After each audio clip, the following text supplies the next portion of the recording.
മനോഹരമായ ഒരു ഉപമയാണ് ധൂർത്തപുത്രൻ്റെ ഉപമ.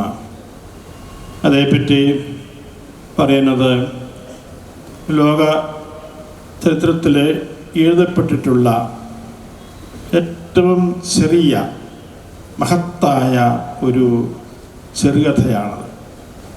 ഒരു ചെറുകഥയുടെ രൂപത്തിൽ ഈശോ നൽകുന്ന അതിമനോഹരമായ ഒരു സന്ദേശം. അതാണ് ധൂർത്തപുത്രൻ്റെ ഉപമ എന്ന് ബൈബിൾ പണ്ഡിതർ വിശേഷിപ്പിക്കുന്നു. എന്താണ് അതിൻ്റെ മഹത്വം? അവിടെ സന്ദേശം എന്താണ്? അവിടെ ഒരു പിതാവിൻ്റെ 2 മക്കൾ. ആ പിതാവ് ഈ മക്കളെ തീർച്ചയായിട്ടും ഏറെ സ്നേഹിച്ചു പരിപാലിച്ചു പോന്നിരുന്നു. എല്ലാം ഉണ്ടായിരുന്നു ആ വീട്ടിൽ. അപ്പൻ്റെ സ്നേഹം ആവോളം നൂരുവാൻ മക്കൾക്ക് സാധിച്ചിട്ടുണ്ട്. സുഭിക്ഷമായിരുന്നു. ധാരാളം വേലക്കാരുമൊക്കെ അവിടെ ഉണ്ടായിരുന്നു. മക്കൾക്ക് എല്ലാവിധ സംരക്ഷണവും നൽകപ്പെട്ടിരുന്നു. അങ്ങനെയുള്ള സൗഭാഗ്യപൂർണമായ ഒരു കുടുംബ ജീവിതം, ആ അപ്പൻ്റെ സ്നേഹം നുണഞ്ഞ് ആ മക്കൾക്ക് ജീവിക്കാൻ സാധിച്ചിരുന്നു. പക്ഷേ ഒരു ദിവസം ഇളയ പുത്രൻ തൻ്റെ ഓഹരി വാങ്ങിച്ച് പോവുകയാണ്.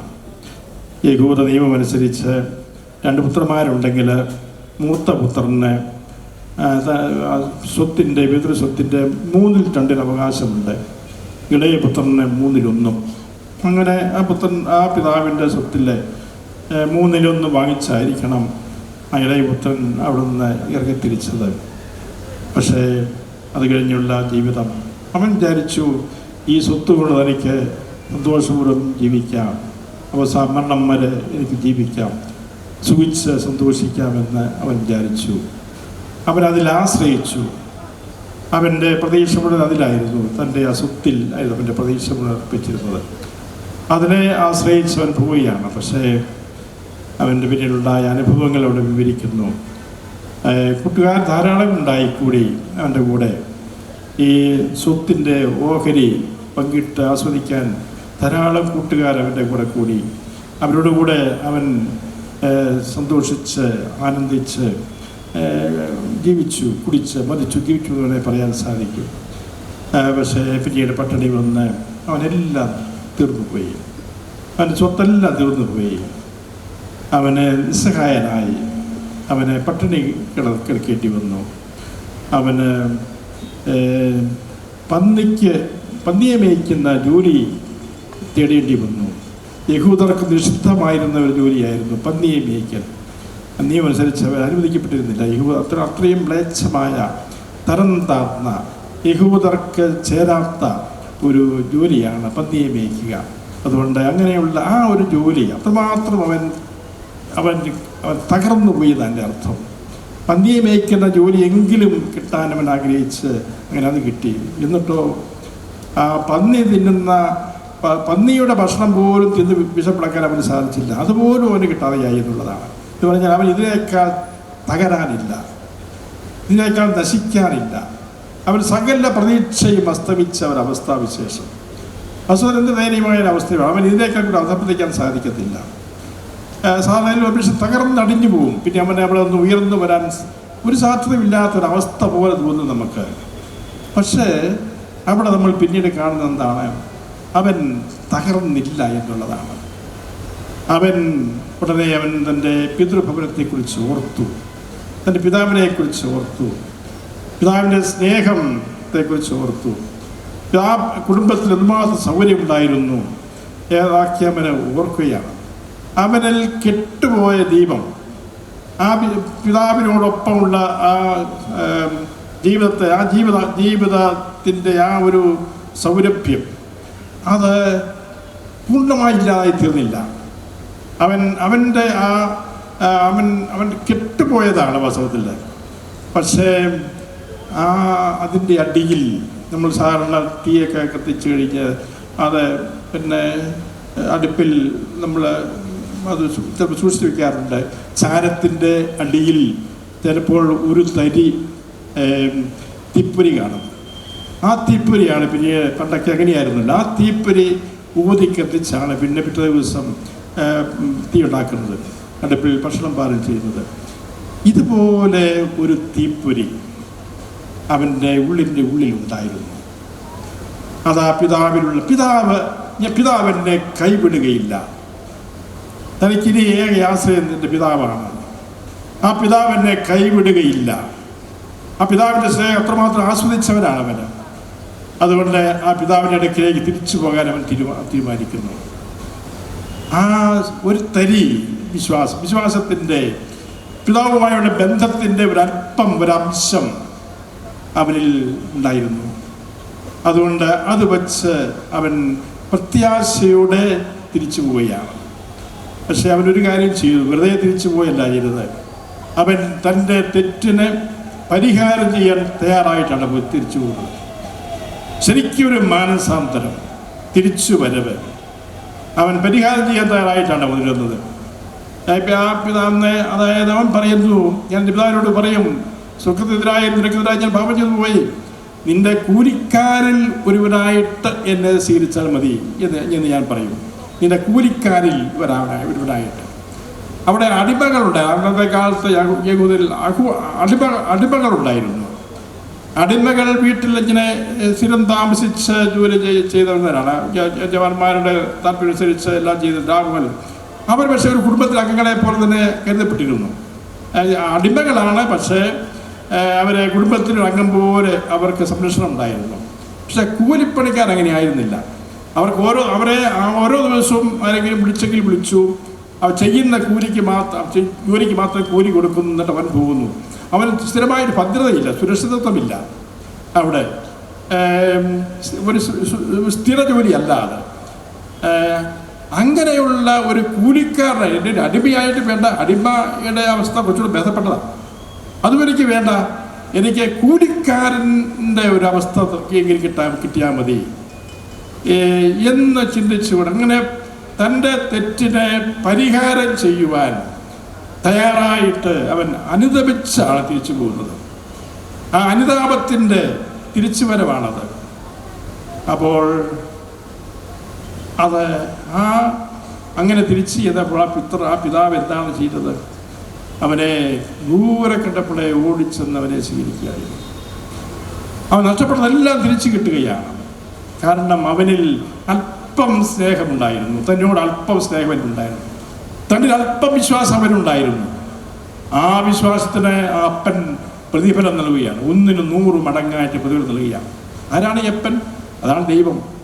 ദൈവത്തിൻ്റെ സ്നേഹം പ്രകടമാക്കുന്ന മനോഹരമായ രൂപമയാണിത്. ദൈവത്തിൻ്റെ സ്നേഹം. ഈശോ ഒരിക്കൽ പറയുണ്ടായല്ലോ, കടുകുമണിയോളം വിശ്വാസമുണ്ടെങ്കിൽ ഈ മലയോട് ഇവിടെ നിന്ന് മാറിപ്പോയി കടലിൽ വീഴാൻ പറഞ്ഞാൽ അത് വീഴും. വിശ്വാസത്തിൻ്റെ ശക്തിയാണ് അവിടെ സൂചിപ്പിക്കുക. ഇവിടെ അതുപോലെ തന്നെയാണ്. ഈ പിതാവിനൊരു അല്പം വിശ്വാസം അവനിൽ ഉണ്ടായിരുന്നുകൊണ്ട് ആ വിശ്വാസത്തെ പിതാവ് പരിഗണിച്ചു, അതിനെ വിലമതിച്ചു. അതിൻ്റെ പേരിൽ അവന് 100 മടങ്ങ് പ്രതിഫലം നൽകുകയാണ് ചെയ്തത്. അവന് രക്ഷ കിട്ടി എന്ന് വേണം പറയുക. മറ്റൊരിക്കൽ ഈശോ പറയുണ്ടായി, എന്നിൽ വിശ്വസിക്കുന്നവനും മരിച്ചാലും ജീവിക്കും. എന്നിൽ വിശ്വസിക്കുന്നവർ മരിച്ചാലും ജീവിക്കും. അതിൻ്റെ ഒന്നാന്തരം ഒരു ഉദാഹരണമാണ് ഇത്. ധൂർത്തപത്തിൻ്റെ ഉദാഹരണം. എന്താണ് ഈ മരണം? ഈശോ ഉപദേശിക്കുന്ന മരണം യഥാർത്ഥത്തിൽ ശാരീരിക മരണം എന്നതിനേക്കാൾ കൂടുതലായിട്ട് ആത്മീയ മരണമാണ്. പാപത്തിൻ്റെ ഫലമായിട്ട് ഉണ്ടാകുന്ന മരണം നിത്യജീവൻ്റെ മരണമാണത്. ദൈവത്തിൽ നിന്ന് അകന്നു പോകുന്ന ഇതിൻ്റെ മരണമാണത്. ദൈവവിശ്വാസം നഷ്ടപ്പെടുന്നതിൻ്റെ മരണമാണത്. അങ്ങനെ ദൈവത്തിലുള്ള അകൽച്ച, ഇതാണ് ഇവിടെ സംഭവിച്ചത്. ധൂർത്തപുത്രൻ പിതാവിൽ നിന്ന് അകന്നു പോവുകയാണ്. പിതാവുമായിട്ട് ബന്ധമെല്ലാം ഉപേക്ഷിച്ച് അവൻ പോവുകയാണ്. അവൻ മരിച്ചവനെ പോലെയായിരുന്നു. അത് ആ പിതാവ് പിന്നീട് ഏറ്റു പറയുന്നുണ്ട്, എൻ്റെ മകൻ മരിച്ചവനായിരുന്നു, അവനെ വീണ്ടും കിട്ടിയിരിക്കുന്നു. അപ്പോൾ ആ മരണം, ഇവിടെ മരണം എന്ന് പറയുന്നത് അവിശ്വാസമാണ്. ദൈവത്തിലുള്ള അവിശ്വാസം. പിന്നെ തോന്നിവാസമുള്ള ജീവിതം, തിന്മയുടെ അധാർമികതയുടെ ആ ജീവിതം, അങ്ങനെയുള്ള ആ ജീവിതമാണ്, പാപത്തിൽ നിബന്ധിച്ച ഒരു ജീവിതമാണ് ഇവിടെ മരണം എന്ന് പറയുന്നത്. അങ്ങനെയുള്ള അവസ്ഥയിൽ കഴിയുന്നവരും ഈശോയിൽ വിശ്വസിക്കുന്നുവെങ്കിൽ അവൻ ജീവിക്കും, അവൻ ഒരിക്കലും നശിക്കുകയില്ല എന്നാണ് കർത്താവ് പറയുന്നത്. വിശ്വാസത്തിന് ശക്തിയാണ് സൂചിപ്പിക്കുന്നത്. അപ്പോൾ ശക്തി എന്ത്? ശക്തിയുടെ ഉറവിടം എന്താണ്? നമ്മുടെ പ്രത്യാശ എവിടെയാണ്? ഈ ദൈവത്തിലുള്ള വിശ്വാസമാണ്. ഇത്രമാത്രം നമ്മളെ സ്നേഹിക്കുന്ന, നമ്മളിൽ നിന്ന് ഒരു അല്പമെങ്കിലും സഹകരണം കിട്ടുകയാണെങ്കിൽ അതിൻ്റെ പേരിൽ നമ്മളെ സംരക്ഷിക്കുന്ന ഒരു ദൈവം, ഇത്രമാത്രം ഉദാരമതിയായ ഒരു ദൈവം, അതല്ലേ നമ്മളിവിടെ കാണുന്നത്. അങ്ങനെയുള്ള ഒരു ദൈവം നമുക്കുണ്ടെങ്കിൽ നമ്മൾ എന്തിനാണ് അയക്കുന്നത്? നമ്മൾ എത്രമാത്രം വീണുപോയാലും ശരി, തകർന്നടിഞ്ഞാലും അടിഞ്ഞു എന്ന് തോന്നിയാലും ശരി, ദൈവത്തിൽ വിശ്വസിക്കാൻ സാധിച്ചാൽ, ദൈവത്തിൽ പ്രത്യാശ അർപ്പിച്ചാൽ ദൈവം നമ്മളെ താങ്ങും, ദൈവം നമ്മളെ സംരക്ഷിക്കും എന്നല്ലേ അതിൻ്റെ അർത്ഥം. ഇതാണ് നമ്മുടെ ശക്തിയുടെ ഉറവിടം എന്ന് പറയുന്നത്. ഈ ദൈവവിശ്വാസം നമ്മുടെ ശക്തിയുടെ ഉറവിടം എന്ന് പറയുന്നത്. അപ്പോൾ ഈ വിശ്വാസം നമ്മുടെ വെറുതെ ഒരു മനസ്സുകൊണ്ട് അല്ലെ ബുദ്ധി കൊണ്ട് ഉള്ള ഒരു ഏറ്റുപറച്ചിൽ മാത്രമല്ല ഈ വിശ്വാസം എന്ന് പറയുന്നത്. മറിച്ച് ആ ബുദ്ധത്തെ പോലെ വിശ്വാസം അനുസരിച്ച് പ്രവർത്തിക്കാൻ തയ്യാറാണ് വിശ്വാസം. ഇവിടെ അനുതാപത്തിൻ്റെ ആവശ്യകതയുണ്ട്. തിരിച്ചു പോകാനുള്ള, തെറ്റ് തിരുത്തുവാനുള്ള ഒരു മനോഭാവം ഇവിടെ ഉണ്ടാകണം. ദൈവം കാരുണ്യവാനാണ്, സ്നേഹസമ്പന്നനാണ് എന്ന് പറഞ്ഞുകൊണ്ട് എന്ത് തെറ്റ് ചെയ്താലും ആ തെറ്റ് തിരുത്താതെ ദൈവം നമ്മൾ ക്ഷമിക്കുമെന്ന് നമ്മൾ വിചാരിക്കരുത്. പക്ഷേ തിരുത്താൻ തയ്യാറാകുമ്പോൾ, തെറ്റേറ്റു പറയാൻ തയ്യാറാകുമ്പോൾ ദൈവം പൂർണ്ണമായി എല്ലാം മറക്കുന്നു എന്നാണ്. പിന്നെ ഇവിടെ ചോദ്യം ചെയ്തില്ല. ആ ധൂർത്തപുത്രനെ പിതാവ് ക്വസ്റ്റ്യൻ ചെയ്തില്ല, ചോദ്യം ചെയ്തില്ല. ആ പുത്രൻ തിരിച്ചു വന്നത് തന്നെ അവൻ്റെ മാനസാന്തരമാണെന്ന് പിതാവിന് മനസ്സിലായി. അവൻ ഇനി പഴയ ജീവിതത്തിലേക്ക് പോവുകയില്ല. അതുകൊണ്ടാണ് ആ പുത്രനെ പിതാവ് വാരിപ്പുണർന്ന് സ്വീകരിച്ചത്. അപ്പോൾ പക്ഷേ തെറ്റിൽ അകപ്പെട്ടാൽ അതിൽ നിരാശപ്പെടരുത്, ദൈവത്തിൽ പ്രത്യാശ അർപ്പിക്കുക. സമാനമായ ഒരു തകർച്ച നമ്മുടെ ശിഷ്യന്മാരിൽ ശിഷ്യന്മാർക്കുണ്ടായ നമുക്കറിയാമല്ലോ. യൂദാസ് തകർന്നു, ശരിയാ, യൂദാസ് തകർന്നു പോയി. ഈശോ ഒറ്റിക്കൊടുത്തു. അവനും തിരിച്ചു വരാൻ സാധ്യതയുണ്ടായിരുന്നു, അവൻ അനുദപിക്കാൻ സാധ്യതയുണ്ടായിരുന്നു, അവൻ ഈശോയിൽ വിശ്വസിക്കാനുള്ള സാധ്യതയുണ്ടായിരുന്നു. അങ്ങനെ അവന് രക്ഷപ്പെടാമായിരുന്നു. പക്ഷേ അവൻ ചെയ്തില്ല. അവൻ നിരാശപ്പെട്ട് അവൻ തകർന്നു പോയായിരുന്നു, അവൻ നശിച്ചു പോയായിരുന്നു. എന്നാൽ അതുപോലെ തന്നെ വിശ്വാസത്തിന് വ്യതിചലിച്ച ഒരു ശിഷ്യ പ്രമുഖനാണ് പത്രോസ്. ആ പത്രോസ് ഈശോയെ ഒറ്റിക്കൊടുത്തില്ലെങ്കിൽ ഒറ്റിക്കൊടുക്കലിന് സമാനമായ രീതിയിൽ പത്രോസ് പ്രവർത്തിച്ചു. ഈശോ ഇവിടെ സമയത്ത് അവനെ ഞാൻ അറിയില്ല എന്ന് പത്രോസ് 3 പ്രാവശ്യം ആവർത്തിച്ച് പറഞ്ഞു. അവനെ ഞാൻ അറിയുകയില്ല, ഈശോയെ ഞാൻ അറിയുകയില്ല. പത്രോസിന്റെ ബലഹീനത. അപ്പോൾ എങ്കിലും പത്രോസ് ആ തകർച്ചയിൽ നിലനിന്നില്ല. അവൻ ആ ധൂർത്തപുത്രനെ പോലെ പത്രോസ് ഈശോയുടെ സ്നേഹത്തെ കുറിച്ച് ഓർത്തു, ഈശോയിൽ പ്രത്യാശ അർപ്പിച്ചു, അവൻ കരഞ്ഞു, അവൻ കണ്ണീരൊഴുക്കി. ആ പത്രോസിനെ പറ്റി വിശുദ്ധനായ സഭാപിതാവായ എഫ്രേം പറയുന്നുണ്ട്, പാറ പോലെ ഉറച്ചിരുന്ന പത്രോസ്, അതുപോലെ വിശ്വാസം ഏറ്റു പറഞ്ഞിരുന്ന പത്രോസ് മണൽത്തടി പോലെ ആയിപ്പോയി. ഈശോയുടെ പിടാനുഭവ ആ സമയത്ത് മണൽത്തടി പോലെ തകർന്നു പോയി. പക്ഷേ വീണ്ടും അവൻ്റെ ആ മണൽത്തടി പോലെ തകർന്നു പോയ പത്രോസിന്റെ വിശ്വാസം വീണ്ടും പാറ പോലെ ഉറച്ചു. ആ തിരിച്ചു വരവതാണ്. അവനെയാണ്, ആ പത്രോസിനെയാണ് ഈശോ ശിഷ്യന്മാരുടെ പ്രമുഖനായിട്ട്, സഭയുടെ തന്നെ അടിസ്ഥാന ശിലയായിട്ട് നിയോഗിച്ചത്. ആ കേപ്പായോടെ, ശിമയോന് കേപ്പായോടാണ് ഈശോ പറയുന്നത്, പത്രോസ് ശിമയോനെ നീ പാറയാകുന്നു, നീ കേപ്പായാകുന്നു എന്ന് പറഞ്ഞാൽ നീ പാറയാകുന്നു എന്ന് പറഞ്ഞുകൊണ്ട് ആ പാറമേലാണ് സഭയെ, ഈ പാറമേൽ എൻ്റെ പള്ളി ഞാൻ പണിയും. പള്ളി ഞാൻ സഭയാണ്. നമ്മൾ അംഗമായിരിക്കുന്ന ഈ സഭയെക്കുറിച്ചാണ് പറയുന്നത്. ഈ പാറമേൽ എൻ്റെ പള്ളി ഞാൻ പണിയും. എന്നാൽ വിശ്വാസമാകുന്ന പാറമേൽ, പത്രോസിനെ പോലെയുള്ള വിശ്വാസത്തിൻ്റെ പാറമേൽ എൻ്റെ പള്ളി ഞാൻ പണിയും. അപ്പം നമ്മുടെ ഒരു സഭയായി, ഒരു കൂട്ടായ്മയായി പാറ പോലെ ഉറച്ചു നിൽക്കുന്നതിന് കാരണം എന്താണ്? ഈ വിശ്വാസമാണ്. ഇതിനെതിരെ പ്രബലപ്പെടുകയില്ല എന്ന് കർത്താവ് വാഗ്ദാനം ചെയ്തിട്ടുണ്ട്. ഈ അടിസ്ഥാനം, ഈ പാറ പോലെ ഉറച്ച അടിസ്ഥാനത്തിന്മേൽ പണിയപ്പെട്ടിരിക്കുന്ന കർത്താവിൻ്റെ ഈ സഭയെ തകർക്കാൻ ഇനി ഒരു ശക്തിക്ക്, ഒരു തിന്മയുടെ ശക്തിക്കും സാധ്യമല്ല എന്നാണ് അതിൻ്റെ അർത്ഥം. ഒരു തിന്മയ്ക്കും സാധ്യമല്ല. ഒരു സാത്താനും ഇനി അതിനെ തകർക്കാൻ സാധിക്കുകയില്ല. ഒരുപക്ഷെ ചില വ്യക്തികളെ അടർത്തിക്കൊണ്ട് പോകാൻ സാധിക്കും. ഈ കൂട്ടായ്മയിൽ ചില വ്യക്തികളെയും ചിലപ്പോൾ ചില സമൂഹങ്ങളെയും അടർത്തിക്കൊണ്ട് പോകാൻ സാധിക്കും. അങ്ങനെ ചരിത്രത്തിൽ സംഭവിക്കുന്നുണ്ട്. ഈ കൂട്ടായ്മയിൽ നിന്ന്, സഭാ കൂട്ടായ്മയിൽ നിന്ന് അകന്ന് ജീവിക്കാനുള്ള പ്രേരണ, പ്രലോഭനം പലർക്കും ഉണ്ടാകുന്നുണ്ട്.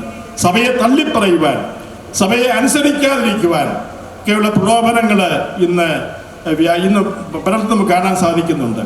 പക്ഷേ അത് അങ്ങനെ സംഭവിക്കുമ്പോഴാണ് ഇത് മണൽത്തരി പോലെയായി വീണ്ടും ആയി പോകുന്നത്.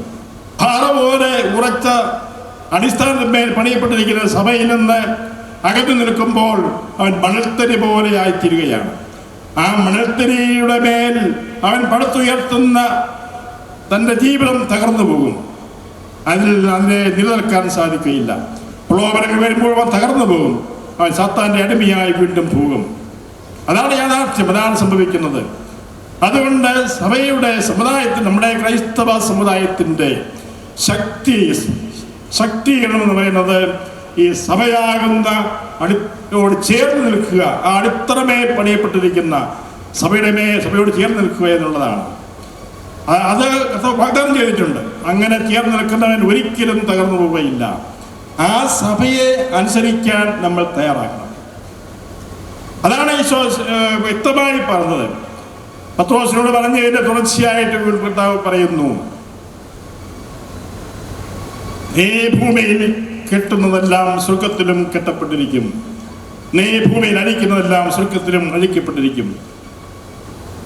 സ്വർഗത്തിലും ഭൂമി, ശിശുമാരുടെ ഈശോ പറഞ്ഞു, സ്വർഗത്തിലും ഭൂമിയിലുള്ള എല്ലാ അധികാരവും എനിക്ക് നൽകപ്പെട്ടിരിക്കുന്നു. ആയാൽ നിങ്ങൾ പോകുവിൻ, എൻ്റെ ഈ അധികാരം ഉപയോഗിച്ച് നിങ്ങൾ പോകുവിൻ, വചനം പ്രഘോഷിക്കുവിൻ, ഞാൻ പഠിപ്പിച്ചവ ആചരിക്കാൻ അവരെ പരിശീലിപ്പിക്കുവിൻ. ഇതാണ് ഈശോ ശിശുമാർക്ക് നൽകിയ കൽപ്പന. ഈ കൽപ്പന അനുവർത്തിച്ചതിൻ്റെ ഫലമായി രൂപം കൊണ്ടതാണ് നമ്മുടെ ഈ ക്രിസ്തീയ സമൂഹം, ഈ ക്രിസ്തീയ കൂട്ടായ്മ, ഈ സഭ എന്ന് പറയുന്നത്. അതുകൊണ്ട് പ്രിയപ്പെട്ടവരെ, ഈ സഭയാണ് നമുക്ക് ശക്തിയുടെ സ്രോതസ്. കാരണം ആ സഭ മിശിഹായിലുള്ള വിശ്വാസം അടിയുറച്ചതാണ്. മിശിഹ ഇതിൻ്റെ മൂലക്കല്ലാണെന്ന് പൗലോസ് പറയുന്നു. മിശിഹ അതിൻ്റെ മൂലക്കല്ലാണ്. ആ മൂലക്കല്ലുമേയോട് ചേർത്ത് വെച്ചിരിക്കുന്ന ശിലകളാണ്, അടിസ്ഥാന ശിലകളാണ് ശിഷ്യന്മാർ. അതിന്മേൽ പണിയപ്പെട്ടിരിക്കുന്ന സഭ. ആ സഭയോട് നമ്മൾ ചേർന്ന് നിൽക്കണം. പക്ഷേ ഇന്ന് സഭയെ അനുസരിക്കാത്തവരെ നമുക്ക് കാണാൻ സാധിക്കുന്നുണ്ട്. സഭയെ വിശ്വസിക്കാത്തവരുണ്ട്, സഭയെ തള്ളിപ്പറയുന്നവരുണ്ട്. അതാണ് നമ്മുടെ തകർച്ച എന്ന് പറയുന്നത്. അതുകൊണ്ട് നമുക്ക് ഒരുമിച്ച് നിൽക്കാൻ ശ്രമിക്കാം, സഭയോടൊപ്പം ആയിരിക്കാൻ ശ്രമിക്കാം. കർത്താവ് നമ്മോട് കൂടെയുണ്ട്. ഈ ശക്തി, സഭയിലൂടെ ഈ ശക്തി നമ്മളിലേക്ക് പ്രവഹിക്കുന്നതിനുള്ള സംവിധാനം കർത്താവ് ഏർപ്പെടുത്തിയിട്ടുണ്ട്. എങ്ങനെയാണ് ദൈവത്തിൻ്റെ ശക്തി നമ്മളിലേക്ക് കടന്നു വരുന്നത്? അത് പരിശുദ്ധ കൂദാശകളിലൂടെയാണ്, സർവോപരി പരിശുദ്ധ കുർബാനയിലൂടെയാണ് ഈ ശക്തി നമ്മളിലേക്ക് കടന്നു വരുന്നത്. ദൈവത്തിൻ്റെ ശക്തി നമ്മളിലേക്ക് കടന്നു വരുന്നത് ഈ പരിശുദ്ധ കുർബാനയിലൂടെ, പ്രധാനമായിട്ടും പരിശുദ്ധ കുർബാനയിലൂടെ. അത് വ്യക്തമായിട്ട് സഭ പഠിപ്പിക്കുന്നു. സഭയുടെ എല്ലാ പ്രവർത്തനങ്ങളുടെയും ശക്തി സ്രോതസ് ആരാധനക്രമമാണ്, പ്രത്യേകിച്ച് പരിശുദ്ധ കുർബാനയാണ്. ഇത് പ്രത്യേകമായിട്ട് സഭ പഠിപ്പിക്കുന്നു. നമ്മൾ ആ ബലിയർപ്പണം, അന്താർത്ഥമായ ബലിയർപ്പണം, അനുതാപത്തോടുകൂടെയുള്ള ബലിയർപ്പണം, വിശ്വാസത്തോടുകൂടെയുള്ള ബലിയർപ്പണം, അതാണ് നമ്മുടെ ശക്തിയുടെ സ്രോതസ്. അതിൽ നിലനിൽക്കുന്നിടത്തോളം നമ്മൾ തകർന്നു പോവുകയില്ല. നമുക്കറിയാം, ഈ കുർബാനയുടെ പരിശുദ്ധി, അവിടെയാണ് നമ്മൾ ദൈവത്തെ കണ്ടുമുട്ടുന്നത്. ഈശോയെ അനുദിനം കണ്ടുമുട്ടുന്ന രംഗം അവിടെയാണ്. നമ്മൾ സ്വീകരിക്കുന്ന പരിശുദ്ധ കുർബാന കർത്താവിൻ്റെ ആ സാന്നിധ്യം നമ്മളിൽ രൂപം കൊള്ളുകയാണല്ലോ. കർത്താവ് നമ്മളിലായിരിക്കുകയാണ്, നമ്മൾ ജീവിക്കുകയാണ്. ദൈവം നമ്മുടെ കൂടെ ഉണ്ടെങ്കിൽ അതല്ലേ നമ്മുടെ ശക്തി എന്ന് പറയുന്നത്. പക്ഷേ വിശ്വാസത്തോടുകൂടെ അങ്ങനെ ഈ കുദാശയെ സമീപിക്കുന്നവൻ ശക്തിയിൽ വളരുന്നു, പ്രത്യാശയിൽ വളരുന്നു, ആത്മീയതയിൽ വളരുന്നു. അതാണ് വചനമെന്ന്. വചനത്തിൻ്റെ പൂർണ്ണതയാണ് ഇവിടെ നമുക്ക് കിട്ടുന്നത്. വചനം എന്ന് പറയുന്നത് വെറും പ്രഘോഷണം മാത്രമല്ല, വെറും വാക്കുകളും ആശയങ്ങളുമല്ല. അത് ഇതാണ് വചനം. ഈശോ മിശിഹായാണ്. ആ വചനത്തിൻ്റെ ഈശോ മിശിഹായുള്ള വചനത്തിൻ്റെ പൂർണ്ണത നമുക്ക് ഈ ലോകത്തിൽ ലഭിക്കുന്നത് അൽത്താരയിലെ ആ ബലിയർപ്പണത്തിലാണ്. അത് വചനാനുഭവമാണ്. വിസ്തുർബാന അർപ്പണം എന്ന് പറയുന്നത് വചനാനുഭവമാണ്. അത് വചന രൂപത്തിൽ നമ്മൾക്ക് കിട്ടുന്നു, അപ്പത്തിൻ്റെ രൂപത്തിൽ നമുക്ക് കിട്ടുന്നു. അത്താരയിൽ നിന്ന് അപ്പത്തിൻ്റെ രൂപത്തിൽ വചനമാണത്. വചനം മാംസം ധരിച്ചതാണത്. അപ്പം നമ്മുടെ വിശ്വാസത്തിൻ്റെ കേന്ദ്രം ഇതാണ്, കേന്ദ്രബിന്ദു, എൻ്റെ ഹൃദയം ഇതാണ്. അതുകൊണ്ട് നമുക്ക് ഇതിൽ കേന്ദ്രീകരിച്ചുള്ള ഒരു ജീവിതം നയിക്കാൻ ശ്രമിക്കാം. നമ്മുടെ ദൈവത്തെ തേടി വേറെ ഒന്നും അടഞ്ഞു നടക്കേണ്ട കാര്യമില്ല. ദൈവം നമ്മുടെ കൂടെയുണ്ട്. പ്രത്യേകിച്ച് കുർബാനയിൽ കർത്താവ് നമ്മുടെ കൂടെയുണ്ട്. പിന്നെ എവിടെയാണ് നമ്മൾ ദൈവത്തെ അന്വേഷിക്കുക? ഈ വിശ്വാസമാണ് നമ്മളിൽ വളർന്നു വരേണ്ടത്, ശക്തിപ്പെടേണ്ടത്. ഈ വചന പോഷണം, ഈ ബൈബിൾ കൺവെൻഷൻ, അങ്ങനെയുള്ള ഒരു വിശ്വാസത്തിൻ്റെ ആഴത്തിലേക്ക് നയിക്കുവാൻ ഇടയാകട്ടെ എന്ന് ഞാൻ പ്രത്യേകമായിട്ട് പ്രാർത്ഥിക്കുന്നു. ഇവിടെ കൂടിയിരിക്കുന്ന ഈ വചന പ്രഘോഷണത്തിൽ സംബന്ധിക്കുന്ന ഈ ബൈബിൾ കൺവെൻഷൻ സംബന്ധിക്കുന്ന എല്ലാവരെയും കർത്താവ് സമർത്ഥമായിട്ട് അനുഗ്രഹിക്കട്ടെ.